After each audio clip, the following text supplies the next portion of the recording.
మిర్చికి క్వింటాలకు 11,781 రూపాయలు ఇస్తాము, కొనుగోలు చేస్తాము అని చెప్పినారు క్వింటాలకు.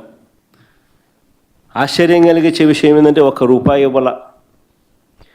పొగాకు కొనుగోలు చేస్తామన్నారు, ఎక్కడ దిక్కు దానికి కూడా, పొగాకు కొనుగోలుకు కూడా ఎక్కడ కూడా చేసిన పుణ్యం కట్టుకోలేదు.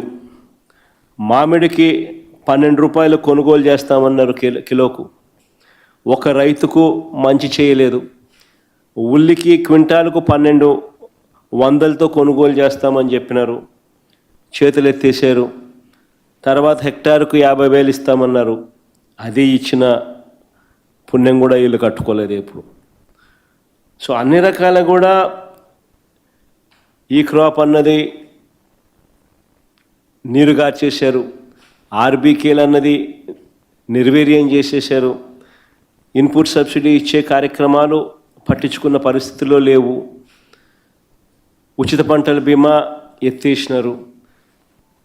ఏ పంటకు కూడా గిట్టుబాటు ధరలు రాని పరిస్థితిలో రైతు తీవ్రంగా ఈ 16 నెలలు 17 నెలలు చంద్రబాబు నాయుడు గారి పాలనలో నష్టపోయిన పరిస్థితులు మనం చూస్తూ ఉన్నాం. ఇవన్నీ మ్యాన్మేడ్ కెలామిటీస్.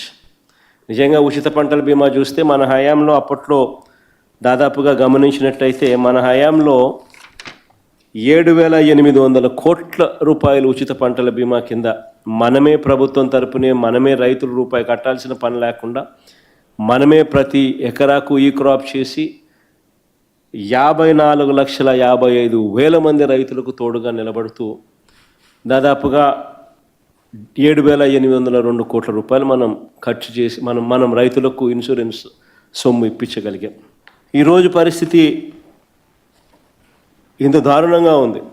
ఒకవైపున ఇవన్నీ మ్యాన్మేడ్ తప్పిదాలు ఇన్ని కనిపిస్తూ రైతు తీవ్రంగా నష్టపోయిన పరిస్థితులు ఒకవైపున కనిపిస్తూ ఉండగా, మరోవైపున ఇటువంటి సైక్లాన్ రూపేణ జరిగిన నష్టం